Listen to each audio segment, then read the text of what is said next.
Hello, hello, hello. Okay. No, Christine.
Hi all, good morning.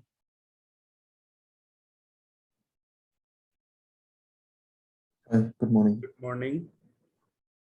Morning.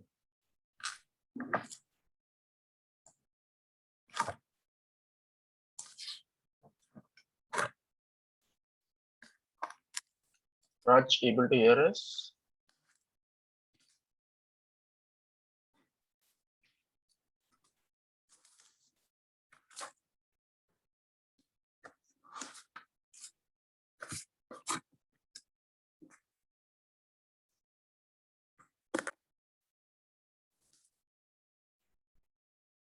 Okay, we can start our session today. And today is our last free session. To continue the sessions tomorrow, you guys have to enroll to the session. I don't know who have enrolled, but today is our last free session. And we can continue the session today from the enterprise structure setting up in the Oracle Fusion. Let me start sharing my screen. And today you can stop me at any time wherever you have a doubt. So we can spend some time on the doubts and we can move to the next topic. Okay.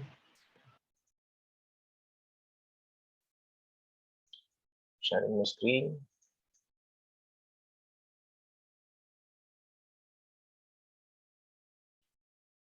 Let me know once you are able to see my screen.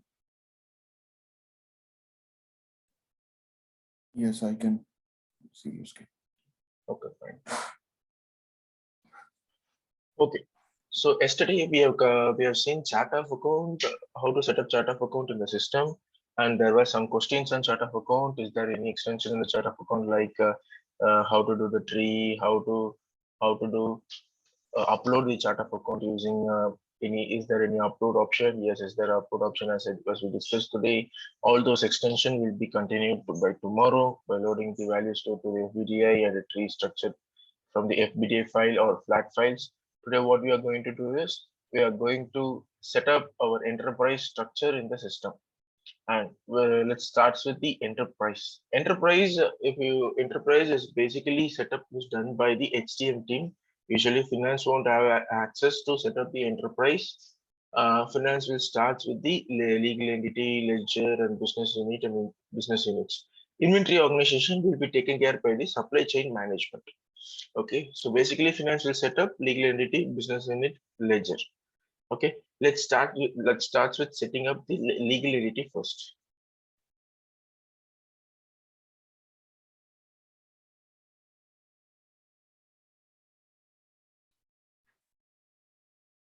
As we know, for setting up, we have to navigate to settings and actions, setup and maintenance.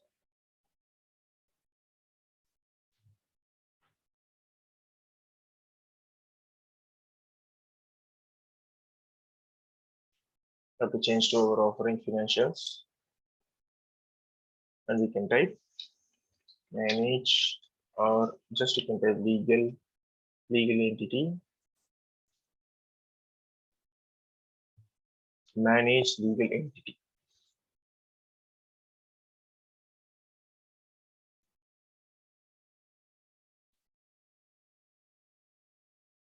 So before you are going into it, you have to change the scope of legal entity. Once you are in a manage legal entity task, we have to click on the scope, drop down the scope, drop down to the last. There will be an option called create new. Apply and go to task. Okay. Click on plus. Let's set up a legal entity in India.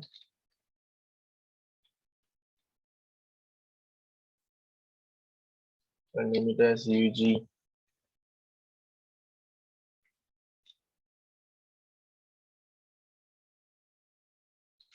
Legal entity.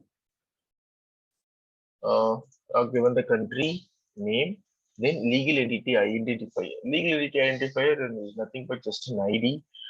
People can use a short name or a numbering to easily identify your legal entity. Like I will use as UG1234. Start date. Start date is not mandatory, but you can, whenever we register a company, there will be start date in your registration certificate. You can mention the start date over here, January to 2021 I'm mentioning. And here there is an option, there is a two option. One is payroll statutory unit and legal employer. This is for purely for HCM, but in real time while implementation, HCM will also create a legal entity setup, and we have they will enable this both. This both is for example, this legal entity have a working employees means they have to enable this legal employee. So if they have a working employees, obviously they need to pay to them. So it's also a payroll statutory unit. In some cases, they may have a legal entity and another legal entity will pay for their employees, right? So in that case, this won't be checked. This won't be checked. This is a payroll statutory unit. Then legal address. We have to create our address or search some address and you can use the result. I'm using KCF India, Legal Entity Office, Hyderabad, Telangana, India. Place of registration you can mention as Hyderabad.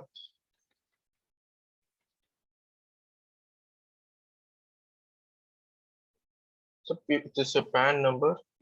Jagdish, legal address, where it is defined that? Yes, I will Because show. I saw that's in the pop-up is coming here. Yes, it's LOV. So we have to define in one more setup. Once I done this, I'll show you where we have to create the legal address. Okay. So for PAN number, you can provide your PAN number. I'm just giving 23456.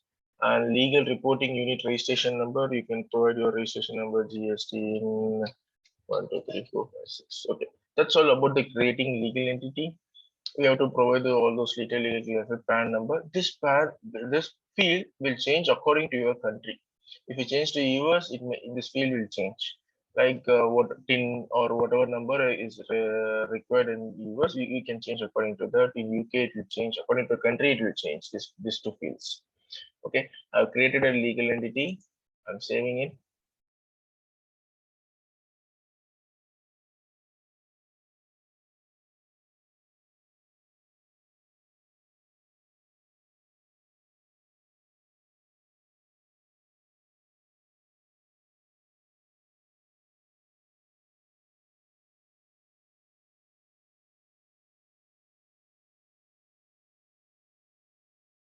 The changes was save and close.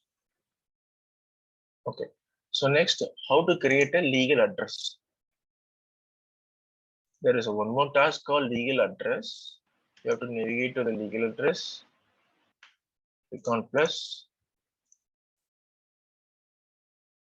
Change your country. Mention as 1, 2, 3.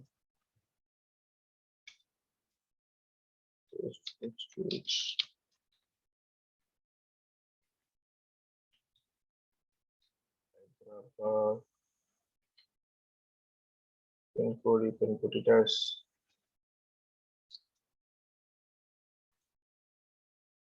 state information.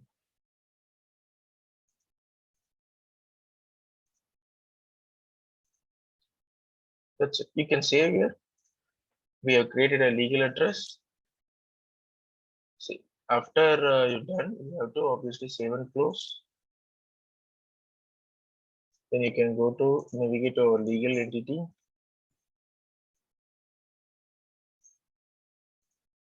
Now we have to click on select and add, apply and go to task.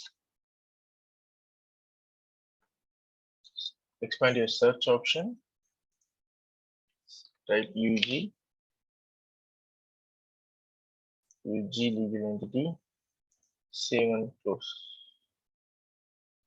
Okay. So here you can see your address. So I'm going to edit my address.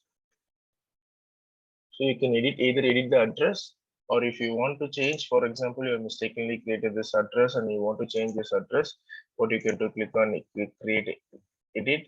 You can mention as to date or end date. For example, I'm ending this to January 2021.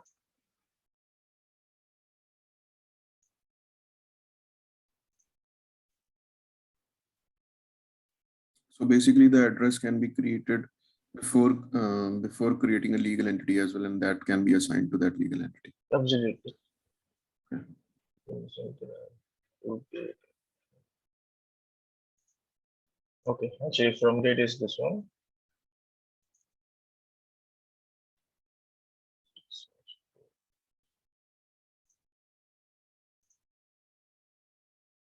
I've edited this and click on plus.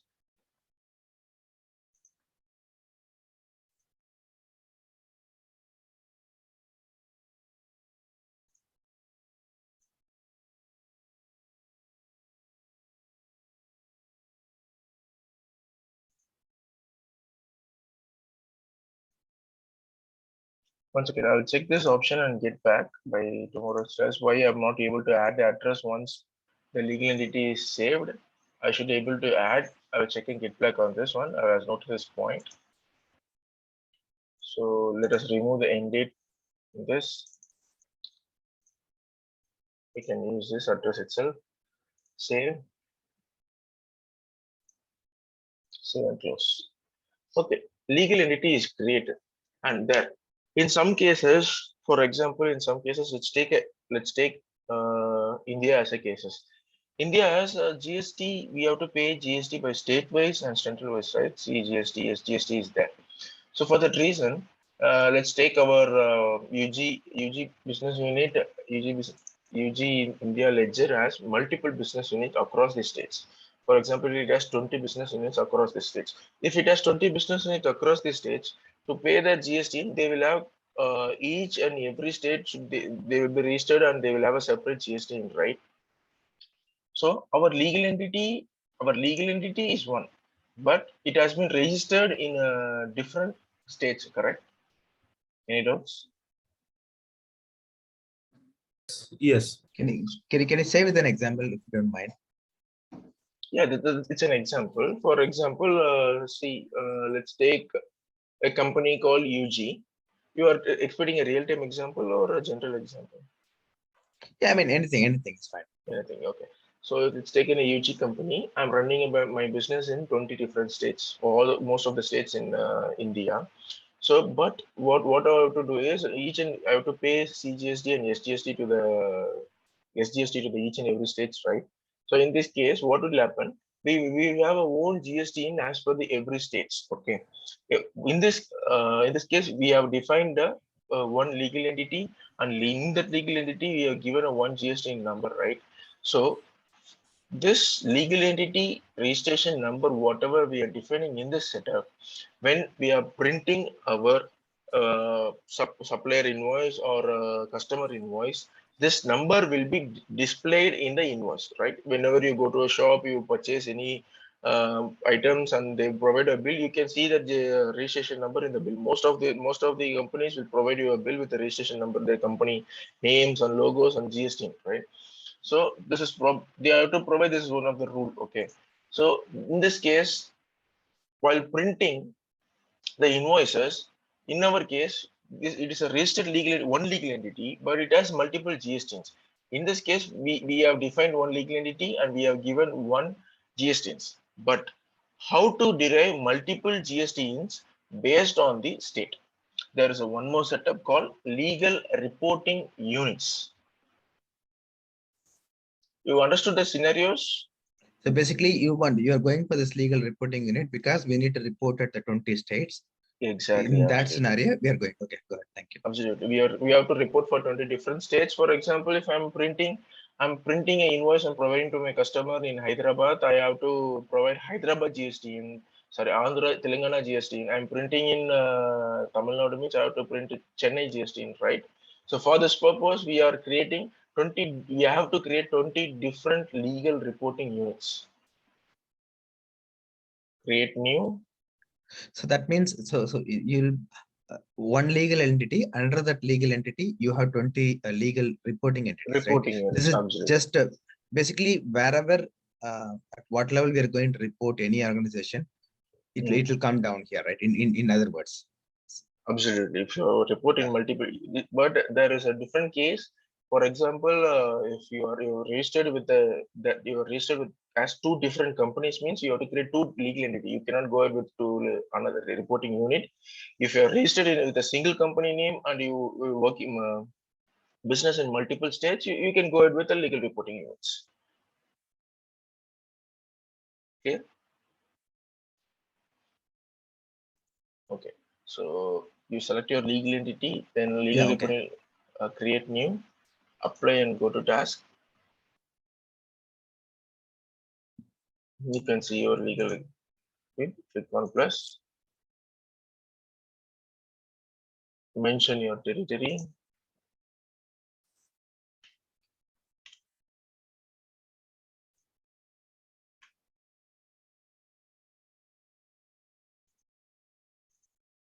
These are custom. People have created it.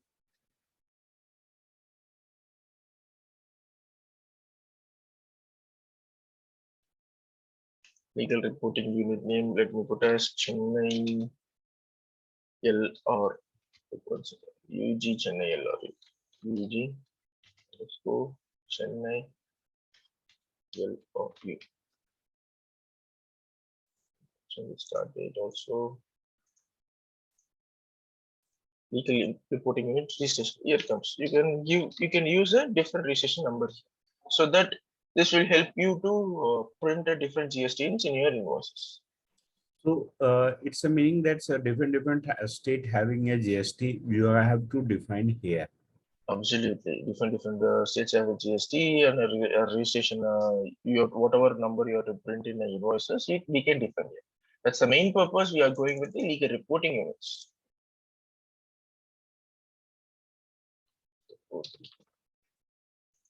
A legal address. Let us select whatever we have created. This one we have created this, right? Legal address. Suppose if I'm going to report it from Karnataka, right? Okay. Now you're going to have a legal reporting entity for Karnataka, right? So when okay, in this case you're doing Chennai, right? So in that case, the legal address need to be pointing to somewhere else in Chennai.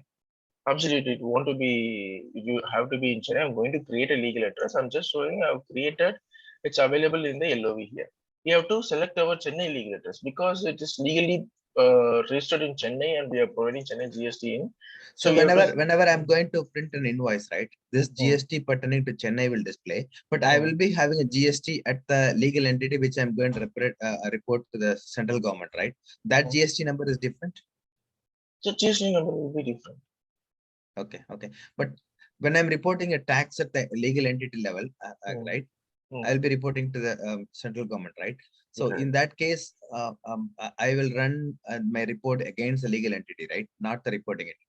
You will run the report against a legal, not a report. We cannot run any reports based on legal reporting units. We can run only reports based on legal entities. Why? Because as I explained on before yesterday's class, there is a concept called primary balancing segment, right? The legal entity value, whichever we created in value set, that primary balancing segment will be assigned to legal entity. We cannot assign primary balancing segment to legal reporting units. So the reports can be absolutely run only based on legal entities. There is no option to run a report for legal reporting units. Okay, then the question, how can I find what is my P&L in Hyderabad if management want to know means you are defining your branches, right? Like Hyderabad branch, Chennai branch, Karnataka branch, and Kerala branch, whatever you are defining as a branch, right? By selecting your branch, you can run your P&L or balance sheet, whatever report you want. Legal reporting unit is only for the purpose of recording your legal registration number. Okay. At the region level or state level in this case. Absolutely. For state level, for example, you have registered in Chennai and you have registered in Pondicherry, you can do it. Whatever it is, if your legal requirement is there to register separately, you can capture it. Okay. So before this, let me create an address and come.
And see, there is one option called main reporting, legal reporting. What does this mean?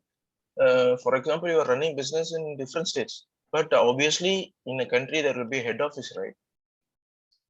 So your head office will be Hyderabad, wherever you created your legal entity, it will be your head office. So Chennai is not your main reporting legal unit. So okay, you can give no.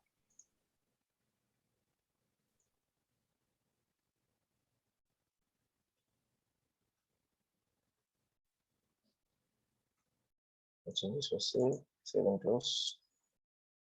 Okay, we have created one legal reporting unit. So this is about the legal entities. We are just entering our legal entity in what is our legal entity name, our registration number, and our address of it. That's it about legal entity. And we are moving to next step. Sorry, this is not the PPT. We will create our business units.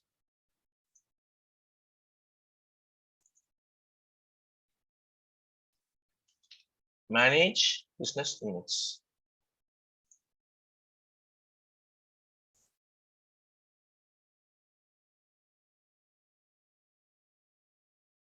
Click on manage business units. Click on plus.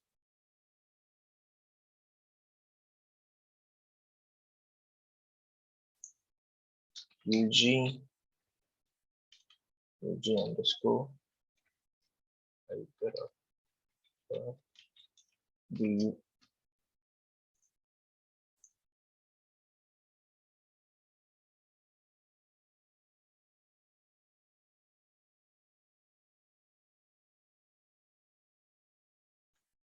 Okay. Before creating our business unit, I will explain a concept called reference data sets. Okay. So what is about reference data set? Let me open Excel. It's a new concept in Fusion. It's not available in EBS. Let me explain what is about reference sets.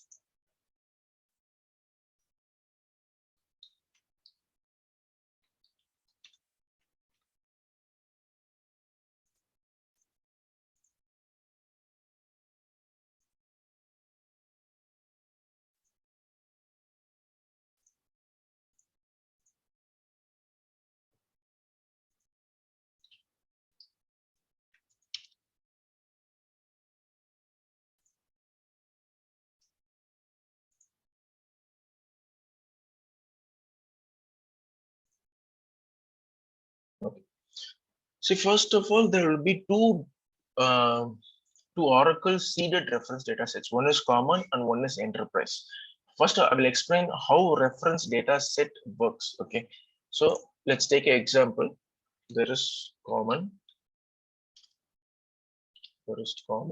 And can you just give me some background of reference set? What is the purpose of reference set? Absolutely, I'm explaining that only. Actually, the purpose of reference set is for like when I explain, you will be able to get it. That's what I'm trying to explain. This is one. Let us keep it as one as common and one as I'm creating one custom reference set for our implementation purpose. Hyderabad reference, Chennai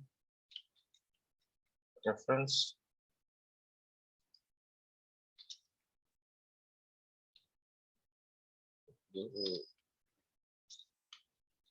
reference. Okay, so this is a common reference set which Oracle has given.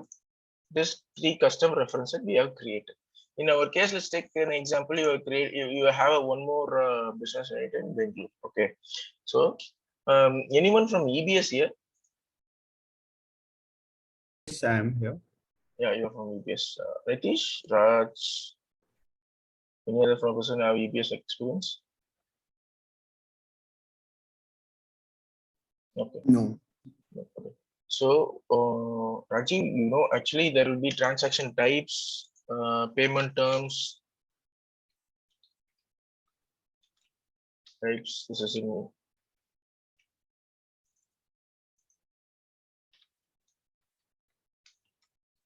payment terms. Yes. Yeah, this we will use in API. This we will use in accounts receivable. Payment terms will be available in both accounts receivable and the AP2. So what does this means? I will explain you what all is controlled by the references. But I'm taking an example of let us take an example of payment types. Sorry, payment terms. I will explain what is payment terms. Payment terms is nothing but in which mode we have to in accounts receivable, let us take, we will receive the money. In accounts payable, let us take, we will pay the money. Payment terms, in how many days I have to pay. For example, there will be some example payment terms: immediate, 30 days, 15 days. Okay, these are the example payment terms. So I'm creating this payment terms, and let us creating this payment terms. Immediate means if you are in AP, if you are selecting your pay while creating your invoice, if you are selecting an immediate payment term, it means you have to pay the supplier immediately. In 30 days means you have to pay the suppliers after the 30 days. Like that, the payment terms is helpful for us to identify the invoice due dates. Okay, so it will applicable in both AR invoices and AP invoices. Why I'm explaining payment terms for the reference sets is while creating the payment terms in Fusion is one example. There are many things. You are creating payment terms in a Fusion. You have to select your reference set first. Let's take example. I'm selecting this immediate as a common. Why? Because immediate will be used across the business unit. There will be requirement. And 30 days. 30 days we are using only in Hyderabad. Okay, and in this 15 days, 15 days I'm using only in Chennai. So how reference sets helps is when we create a payment term, if you select common reference set, the payment term will be available in all those business units. While creating a invoices, you can see this payment term in all those business units. If you select 30 days, you can see this payment term only in your Hyderabad business units. While creating invoice for Chennai and Bangalore, you cannot see this 30 days payment terms. Like this, Chennai 15 days will be available only for Chennai. So this is the main purpose of reference sets. The main purpose of reference sets is to unify the payment terms or whatever the etc. setups. I will give you a list of setups. Jagdish, if like a payment terms, you are just talking about immediate 30 days, 15 days, or 45 days. Vendor to vendor or customer to customer, it's a vary here. So, absolutely. So if you just define that like a Hyderabad reference, like a 30 days in the in legal units or reporting units, and if some customer A is having a that is a 30 days and customer B is having a 15 days. So in that case, customer to customer or vendor to vendor, we have just to define that reference set for different. Reference set is not for absolutely. It is not for our customers or suppliers or our parties. It is mainly for business units. So, for example, I'm taking a payment terms as a rough example. Usually, payment terms will be under common. Okay. For example, if you take a transaction type, it's a classic example, as you know, because make others to understand who are not having EBS experience. I took a payment terms. If you take a transaction type, it won't be common for all the business units, right? Some business unit will have their own transaction type. For example, if they have a Hyderabad is having a business of let's take they're running a business of motors. Okay, so if they're running a business of motors, they will have a different transaction. Each and every transaction type for transaction type is absolutely for the purpose of recording the revenue, right? Which revenue is this? What kind of transaction is this? Which type of transaction is this? And if when I create an invoice for this transaction type, it should hit which revenue. For the purpose, we are creating transaction type. Transaction type is obviously will be specific for each and business units. When I'm not doing any motor business in Chennai, why I have to see my Hyderabad transaction type in Chennai? No need for saying, right? So I can create a transaction type motors with the reference set of Hyderabad. This is the classic example to make everyone understand. I choose a payment terms, but payment terms is absolutely common. You will use as common. Why? Because as Rajiv said, it's a best question. See, for it may vary for each and every vendor. Vendor will agree with you. See, you have to pay me with 30 days. Some vendor will say you have to pay me immediately only. So it may vary at each and every vendor. So just for example, I took this. The basic idea of the transaction reference sets is to unify. If you don't want to see this particular payment terms or transaction type, which in another BU, you don't need to create in a common. You can create in a specific business unit references. This is the basic idea. So if I can just in the running business, if I want to hide that like a payment terms in 30 days or 15 days to another business units, we cannot show that. Only it's showing that's common one. If we require that Hyderabad reference, I mean 30 days is there in particular business units, we can show that. So that this is the way we have to show that's in a business as a like a payment terms. Absolutely, this is the way you can restrict. This is not a mandatory setup. This is the way you can restrict the things to avoid confusions. Why? Because see, if Chennai business unit is not allowed to select the 30 days payment time. What if the user mistakenly selected 30-day payment terms? So to avoid this kind of user mistakes and unnecessary LOV values, we can use this references. So basically, if I'm understanding here, that is a business opportunity here. You have to, I mean, keep it as a like a hidden for your payment terms or transaction types in business unit levels or like a legal entity levels, vendor to vendors or like a customers to customers. Okay. No, yes, you can do it, but it's not about a customer to vendor. It cannot be include reference sets at the customer level, but basically it's idea at business unit levels. Okay, so hope you guys understood reference sets. Any doubts on that?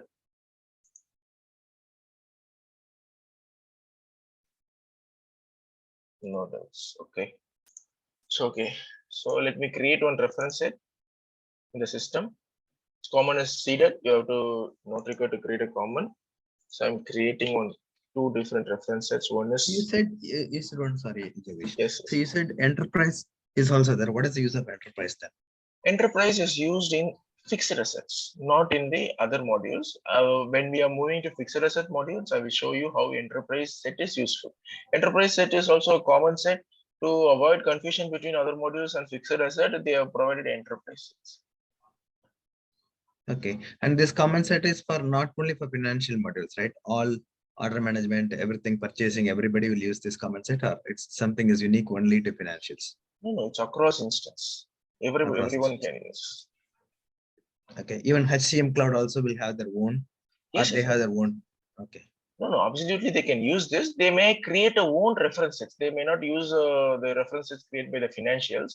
This setup is across the instance. Anyone can use it. Okay. Not restricted to any module. Not restricted to any module. This is across. That means it can be available for FSM or FSCM or HCM also, right? That's what you're saying. SCM, SCM. Yeah, absolutely. Yeah, thank you. Yeah. Sorry.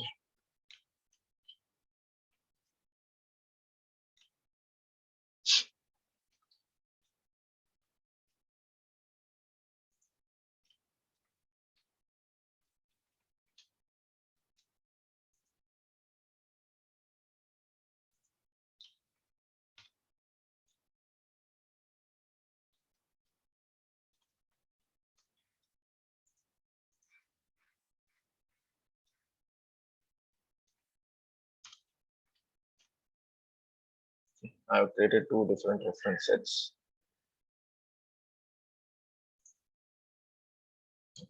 So this is done. Now we are going to create our business unit.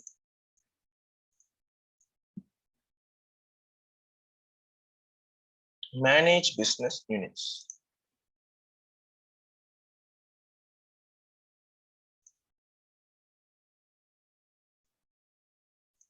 Press.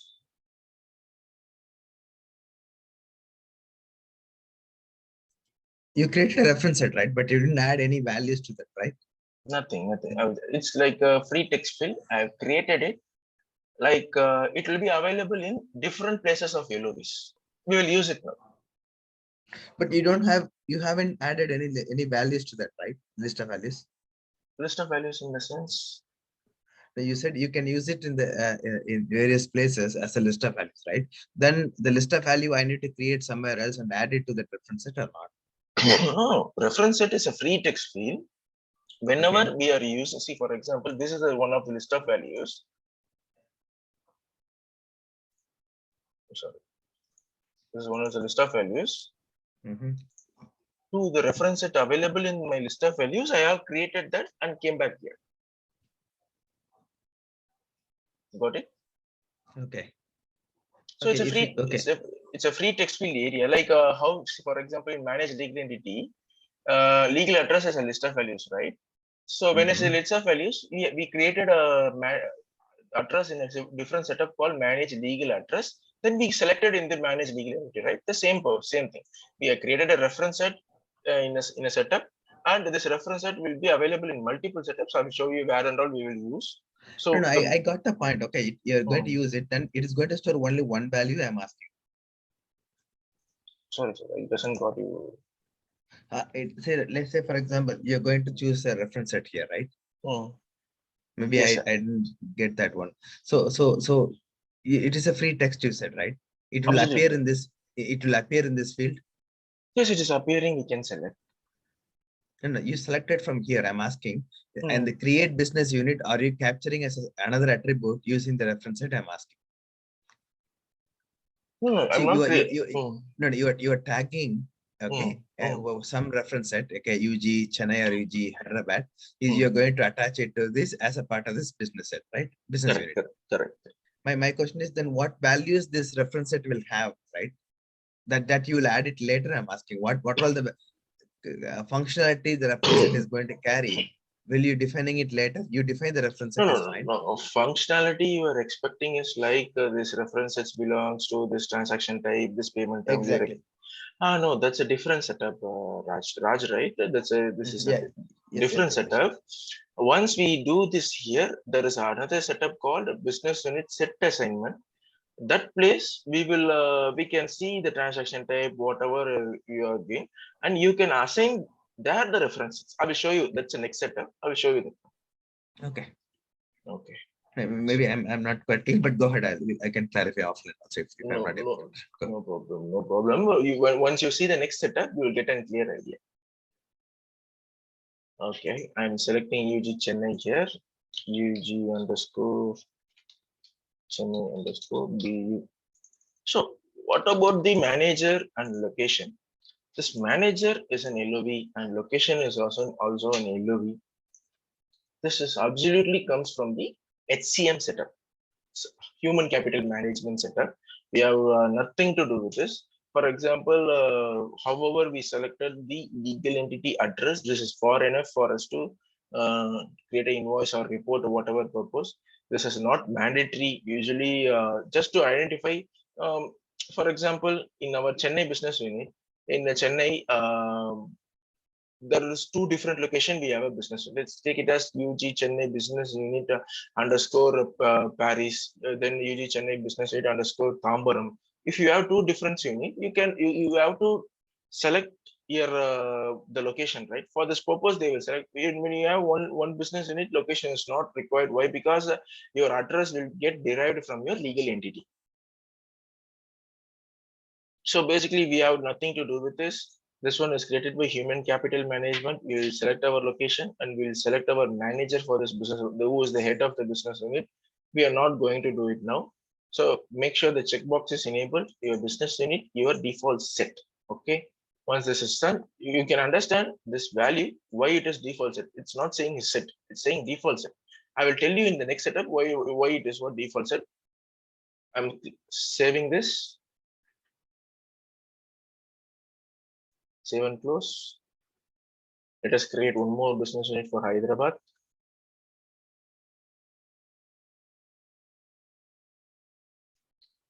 UG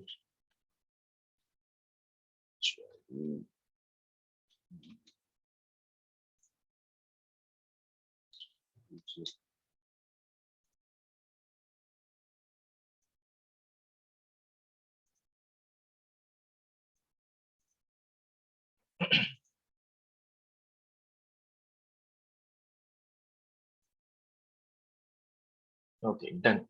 So for the Raj question, this is the next setup called manage business unit set assignments. Now remember this word set assignments. Okay, so we are going to assign our reference sets. So select, if you're not finding your business unit in this LOB, don't worry, go to select and add, apply to go to task, search your business unit as UG underscore. Let us first do it for Hyderabad. Save and close. Okay. So why creating business unit? Why is just a word called default set, right? Whatever you are selecting there, it will be automatically defaulted in your setup. It means, what does it means? So all your reference data objects is selected to your specific reference data set. You cannot use any common reference data set. You can change it. You can change here, but it has been defaulted to your whatever you are given in the business units. Okay, understood? Okay. So for the Raj question. So that means in this case, right? Hmm. Let's say apply hold reasons, right? I'm going to apply a hold during my order processing, right? What are all the hold reasons I'm going to define under this reference at UG Hyderabad? Only those things I can use in my order processing. Correct, absolutely. So My what they question will is now, that means each place, each reference data object you have on the left-hand side, right? That for that, I have to define the value for UG Hyderabad, I'm asking. Say, for example, apply hold reason is one of the reference data object, right? For this is existing comment. Now you have customized to have something different for a business unit in Hyderabad. So that I have to list out, I have to create. Yes, you have to create under UG Hyderabad reference set. Otherwise, a common will not be available. So for this purpose, but you have options to you have options to choose the common also, right? There. Yes, you have option to change the common also. No problem. You can change. But where you define the reference data, that's what I was asking earlier. Maybe you showed me the screen, right? You have a hold reason.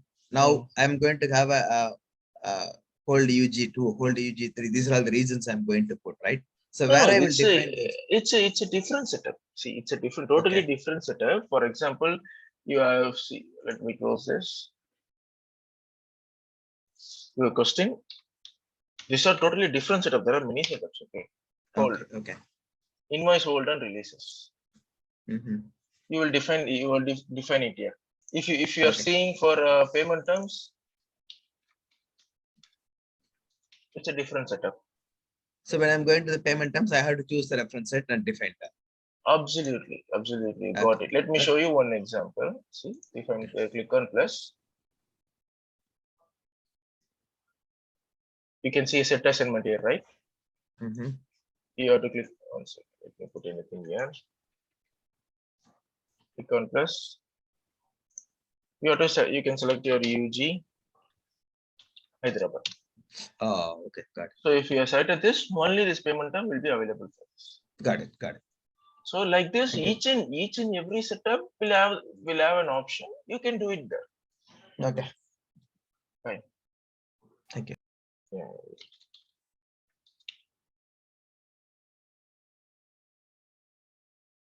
So we'll be back to business unit.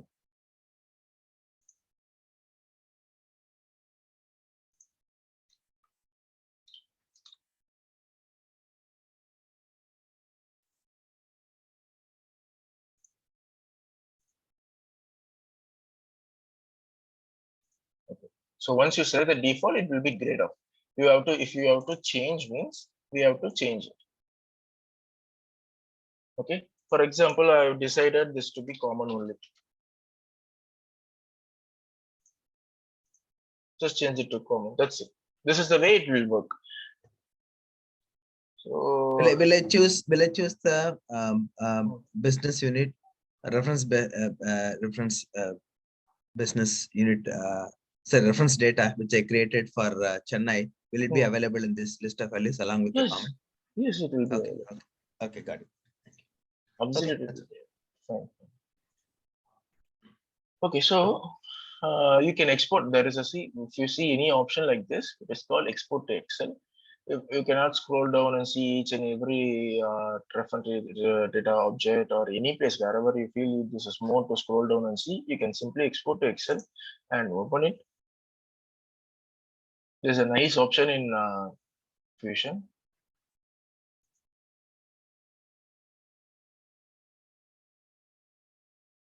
You can generally see what all I'm having, what are the reference data object sets available. So this all basically belongs to receivables. Receivables, all those things are controlled by the reference sets. According to accounting rules, whatever this is, we'll discuss with you in going further classes. So most of the objects are available here. You can customize and whatever your customer account, whatever you can you want to change according to your customization reference set, or if you want it to be a common, you can keep it as common. That's it. So you can see this is a payable payment terms, and this is receivable payment terms, transaction type, source. So person who don't know EBS may get a bit confused. Going further, you can understand. So this is about the set assignment. For you, according to your customization, you can do this. As of now, I will leave this as same. Okay. So we have defined our business unit. Now we have said this is my set for my business unit. The next setup for business unit is assign business unit function. Let us go into. This is the one of the key setup. Before this, before we are doing this. So Jagdish, do you have this kind of list of steps where you are talking? Is it put together in a PowerPoint, just step 1 to step through like that, or so that it will be easy for us to refer? It's not available in the PowerPoint. I will provide you an Excel. It will be available for you. What is the setup 1 you have to do, setup 2 you have to do, which is dependency. For example, if you see this setup, here I have to select primary ledger, right? I have not created any primary ledger till. So this is the next setup. But when why I'm explaining this at this stage while I'm doing business unit is make to understand. But I will clearly provide you the list of setups for each and every module in a Excel, proper Excel format. As this 3 days going a demo class, Prasad told we cannot provide this. Once people got enrolled, and from tomorrow Zoom password will be changed and only enrolled people will be allowed. We will provide the enhanced documents to it who has been enrolled. Okay. Fine. So I cannot do the setup now. Basically, why I'm in this setup is to make you understand how this setup is useful, why we are doing this setup. So the naming convention of the setup itself says you assign business unit functions. What all functions you can do in this business units. Let's take an example. Your Hyderabad business units has both payables and receivables. What does mean? Why they are having both payable and receivable? What they do? And Chennai business unit has only receivables. Why they don't have payables? For example, Hyderabad business unit, like they'll take it an example. They are car manufacturer and they have their own inventory organization, manufacturing unit. For the manufacturing, they have to buy raw materials, right? The raw material purchasing a raw material purpose, they are obviously they have to pay back their suppliers. So Hyderabad business unit is only having a payable function. They are purchasing in only Hyderabad business unit, manufacturing it, and transporting to Chennai. Chennai is not manufacturing anything. Chennai is only selling it to the customers and receiving the money. So there is no need for in Chennai business unit for you to have a payable, right? So in this case, what we will do, you can see leave all those things. This setup will also mostly done by the HCM team, but in some cases, for example, your client is not implementing human capital management, your client is only implementing finance means, you have to do all those things. Okay, so basically when you come here, see there is a function called payable invoicing and payable payments, and payable invoicing and payable payments, customer payments. One second. Receiving. Customer receiving is different. Customer payment. Billing and revenue management. What this means, for example, payable invoicing, payable payments is straightforward. You can understand. If I check this box, it means this business unit can able to create a payable invoice. If I check this box, this business unit can able to create a payable payments. They can make a payments in the payable. This billing and revenue management means billing means your accounts receivable invoice. If you check this box, it means you can make an accounts receivable invoices, and this customer payments you can receive the customer payments. So okay, Hyderabad will be enabled this 4, right? When it comes to Chennai, what you will do? You will not check this invoice because as we discussed in our scenario, in our client scenario, they don't have any payable function in Chennai business unit. So you will uncheck this. What happens if you uncheck this? While creating an invoice, a payable invoice, you can see Hyderabad BU in the list of values. You will not see Chennai BU in the list of values. This is how the setup is controlled. So I'm just giving an example for payable and receivables. This is across. See, you can see lease accounting, expense management, incentive is for HCM, material management is for manufacturing, and procurement is for procurement team, it's like supply chain management team. This is project. PPM, you have project management, right? Project management, requisition, sales. This is for CSM. Service request management, revenue compliance, and accounting. So whatever your business unit can be available in which module list of values has been controlled here. This is one of the main important setup in business unit. You have to understand if someone while doing a setup, if someone says, oh, my business unit is not available in LOV, obviously you have to return back to the setup and make sure the checkbox is enabled or not for the respective module. Clear? So, Jagdish, if in futures, if not there, suppose I'll be just use that expense management in future, just enable, then it will be started here. Else, won't we do that? So Correct, it's not necessary here in the setup, in the first time setups here. So you have to enable. You have to do this in later also. No. You mean this setup is mandatory or not, right? Your question. Yes, I'm just telling that. Yes, it's 100% mandatory. Why? Because this is a function. If you say yes, well, I'm just simulating now, I'm not going to create any transaction, you can just uncheck the boxes. And why this setup is mandatory is the next part what I am going to explain. I've explained business unit functions. Next part is financial reporting. See, we have created a legal entity differently. We are creating a primary ledger differently. We are creating a business unit differently. It means standalone. We are creating standalone. How we are going to say this business unit belongs to this primary ledger? This business unit belongs to this legal entity as per our PPT. This is example I showed right last time. See, for example, this business unit belongs to Tata Motors legal entity, right? Obviously this should not be this business unit should not be under motors. This is steel line of business. So to link the chain, to identify belongs to which family, this setup is helpful. We have to do this setup because it is mandatory. Otherwise we cannot do any transaction. The general ledger setup is incomplete. Okay, I understood. Okay. So what I will do here is I will select my primary ledger. Okay, this is my business unit. What is this? My business unit UG Hyderabad belongs to UG primary ledger. UG primary ledger won't be available in LOV. Why? Because we have not created yet. So what we have to create and come back to this setup. Okay. So basically, if it is created this, I will select here. I will select my default legal entity. As the question came up now, I'm simulating. I'm not going to do anything. I'm just only going to create a general ledger journal. I'm not going to create anything. So just leave it and save. That's it. If you want to do the invoicing and business function, click on this and save and close. That's it. So the setup is mandatory because for this linking up. Okay. The next question. I have linked my business unit to my legal entity and the primary ledger. How I have not linked any I have not linked my legal entity to primary ledger, right? We are linking business entity to legal entity and primary ledger. You have created a legal entity separately and not yet linked it to the ledger, right? There is another setup. We will do that also. So basically, these are the 3 setups.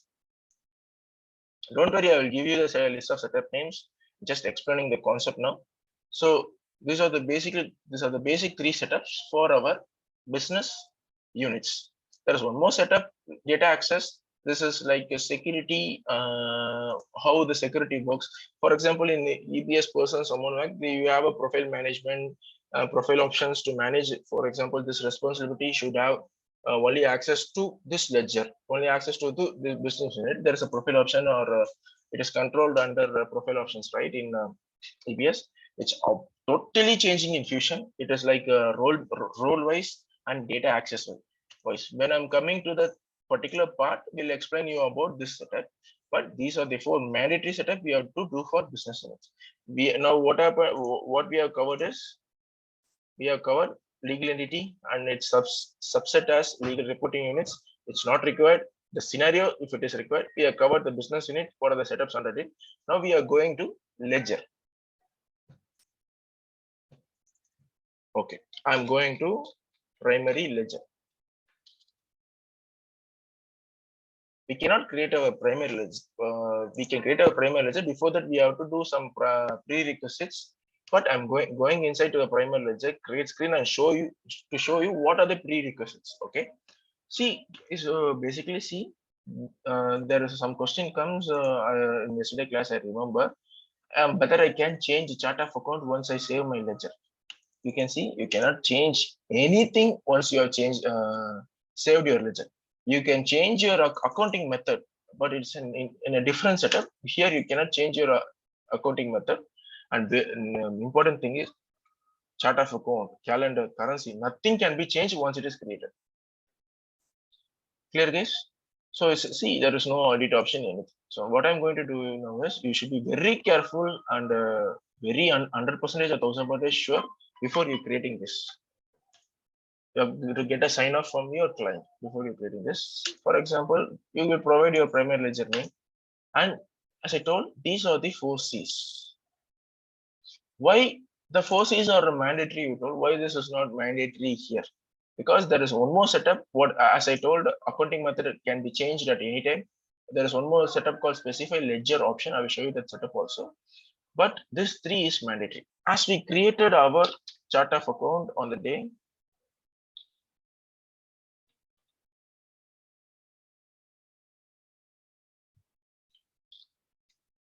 okay, it is not available here. Let us check why it is not available and what is the naming convention.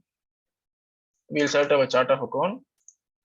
I'm not going to create it, just an example. We will select our calendar, we'll select our currency, we'll provide our accounting method, description, name, just save and close. This is about the primary ledger creating setup.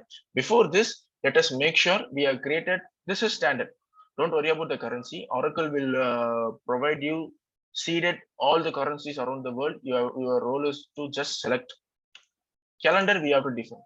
Our calendar we have to define, and chart of account we have to define. Yesterday setup we have seen, right? We have to define our own chart of account. So basically, before creating primary ledger, let us go and check what happened with our chart of account first, then calendar. Yes, please. Jagdish, accounting method, what is the purpose for that one? Okay, we'll explain in itself. Accounting method, see, there is a different accounting methods, right? A standard accrual with encumbrance. China follow their own accounting methods. US for federal follow their own accounting methods, right? So in India, which one is just we are following? That standard accrual. Not only in India, 90% of the people is following standard accrual. Some basically China and some other guys following different accrual, different method. Accrual method is the standard method we are following across most of the countries. We will choose our standard accrual method.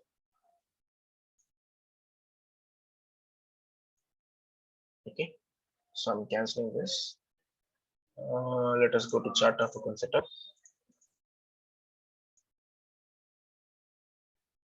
Manage chart of account structure.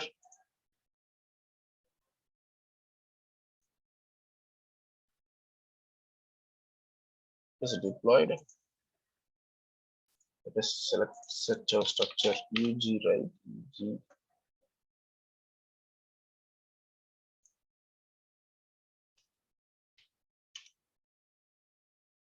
Okay, I guess instance has changed. We done a setup in different instance today and it has been changed, I guess, today. Let me check with this with Prasad. whether instance is changed or not. That's why it is not available.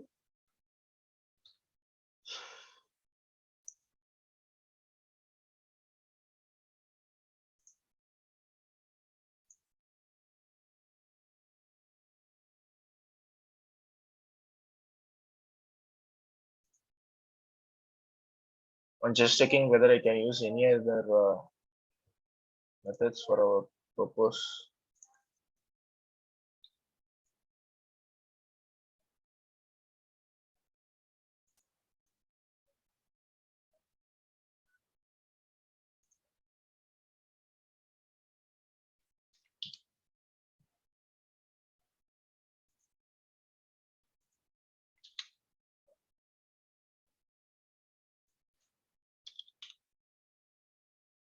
Okay. This.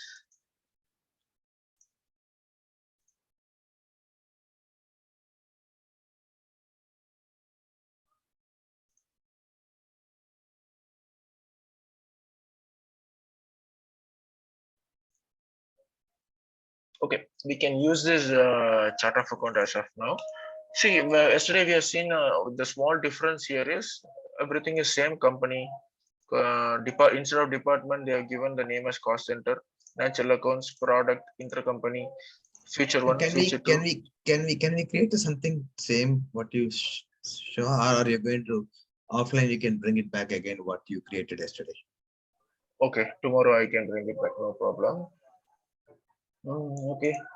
I mean, reason I'm thinking, right? I mean, I don't know about other participants, right? So it will be easy for us to sail through with the same set, right? So data what we saw in the beginning, right? Correct. Okay, so tomorrow let us do. Why? Because okay, no problem. Tomorrow let us do. And tomorrow I will show you how we can create a chart of account. I will show you how to upload the values to chart of account also. So today we cannot continue with the ledger because I want any chart of account to be created before I am showing the ledger. Okay, so chart of account, the primary ledger will take tomorrow. Now we can go to accounting calendar.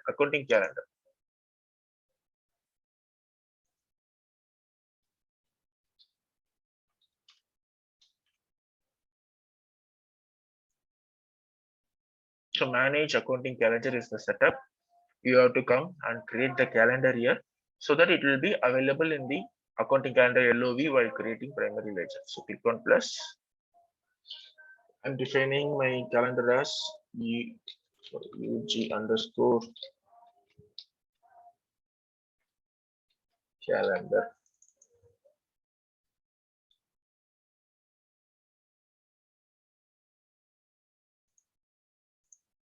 Start date. I'm creating from 1st January. So you can say here, what is your period frequency? For example, your period frequency should be quarterly or weekly, yearly. This is custom, don't worry about this. Monthly or other, quarterly, weekly, yearly. Mostly we will have a period by monthly. Most of the countries are following by monthly, right? Monthly, they will make your payroll. Monthly, they have to close the period. So we'll select your monthly. Separator, you know what is separator? Hyphen or slash, where the dates should be separated.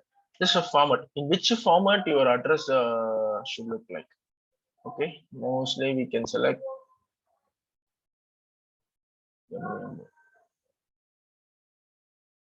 YY calendar here. Okay, this is fine. YY calendar, so that the period will be Jan 2022. If you change the format to MMY fiscal year is different. You change to this one, you can see this is how date will be displayed. Your period will be displayed. Better thing is you have to choose this so you can identify clearly Jan 2022. We are this period. My question is that what is the standard practice?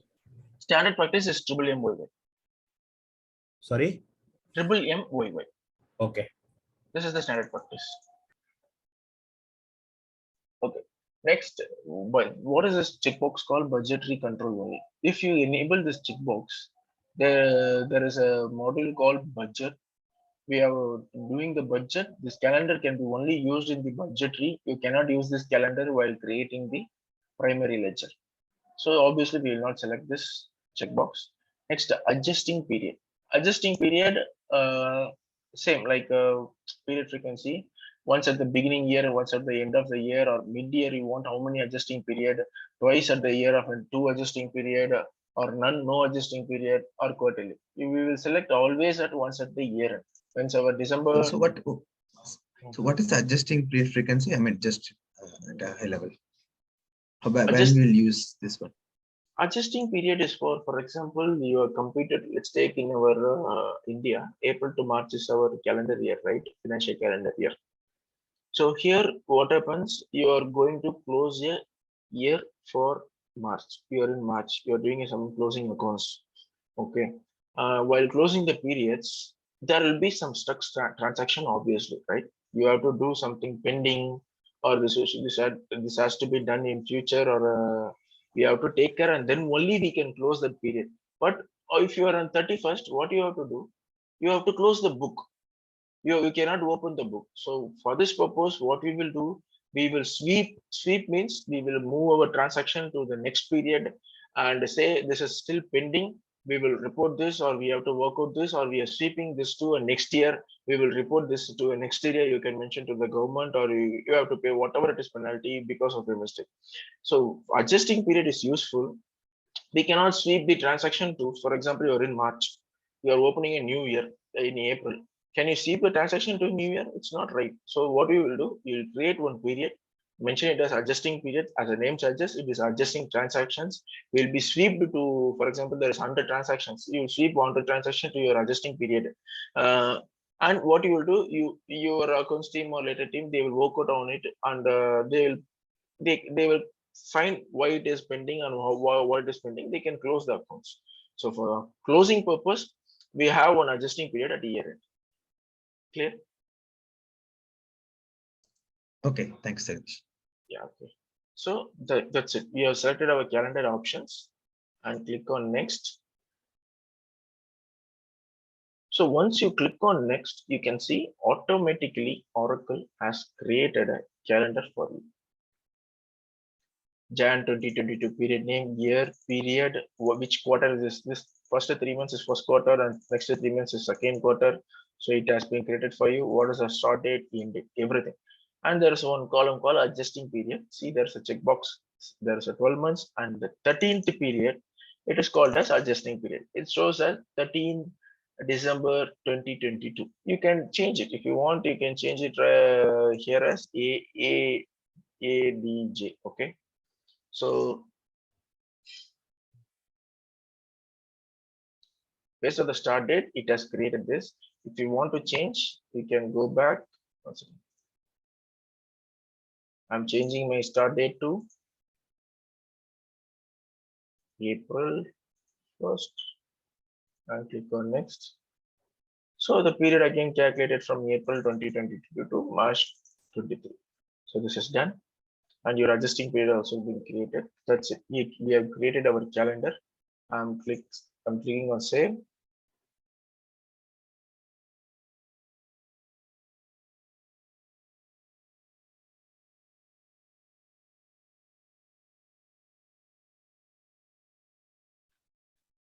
Save and close. Okay, I have done. Next one, calendar has been created. I'm editing my calendar. What if I need to add a year for 2023 or 2022? Sorry, 2024. See, you can see here already 2023 has been created. Here there is 2022. If you want to add one more year for 2024, you can see just the option there is add on. Click here, click on add here. That's it. For next year, it has been created automatically. This is a simple option. If you want to add next year, you can just click on add here. That's it. So next 2024 financial year has been created. Click on save.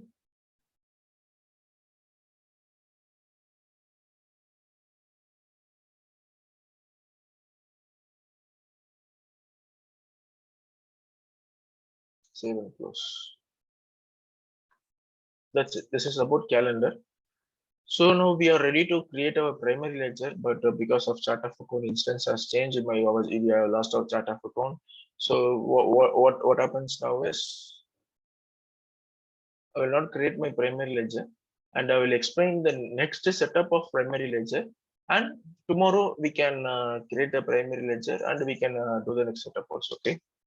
Before this, what you have to do, as I said, primary balancing segment, right? We have to assign each and every primary balancing to our legal entity.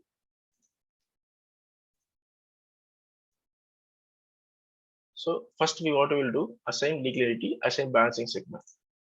We can go select my ledger. What I'm going to do now is I'm assigning my legal entity to my ledger. I'm saying this legal entity belongs to this ledger. Select and add. Okay, so ledger is not created. We cannot do this also.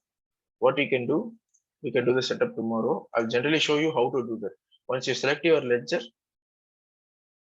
click on this setup.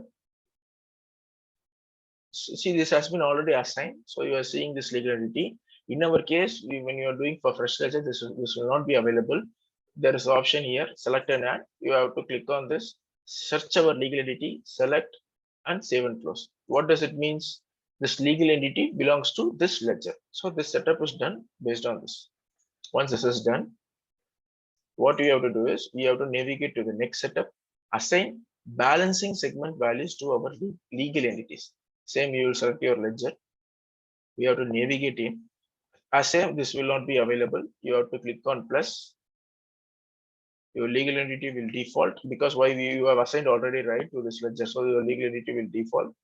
You will select your company value. The company value is nothing but whatever we have created yesterday in our segment 1 legal entity, and we have assigned our segment label primary balancing segment, right?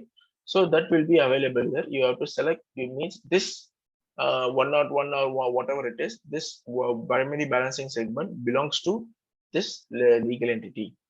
That's a setup. We are doing this. We can do this tomorrow, no worries. Next is specify ledger options. So we have created our ledger and we want to specify how this ledger works.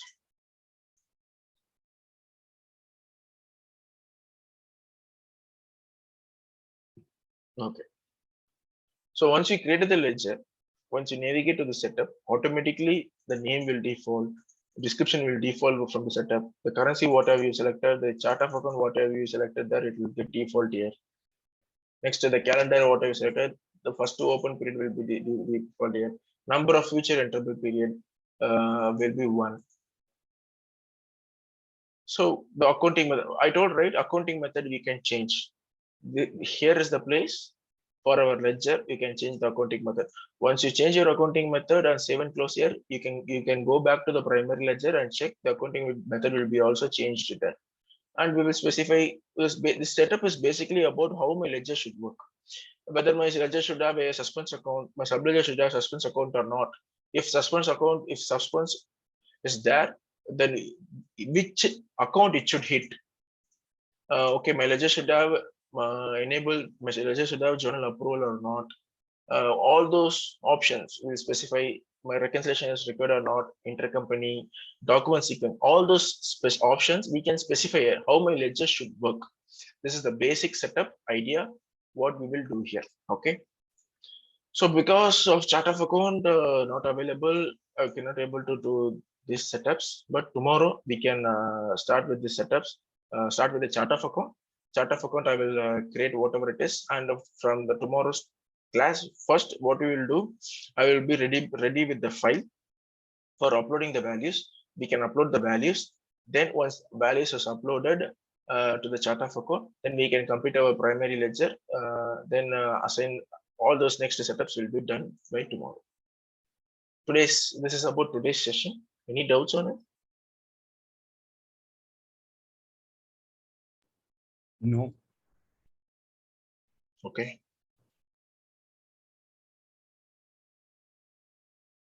Any other person? Hari, Nitish, Raj, Rajiv. No, Jagdish. No, Jagdish, I'm good. Fine. So we'll meet tomorrow at same time, right? Yes, tomorrow same time. But the password will be changed. Persons who are enrolling, I guess most of the people has enrolled, right? If you are enrolled, Prasad will send you the latest Zoom password. You can log in with that. Okay. Thank you all. Thank you for joining this session. Thank you all. We can meet tomorrow with a fresh mind. Okay. Thank you, guys.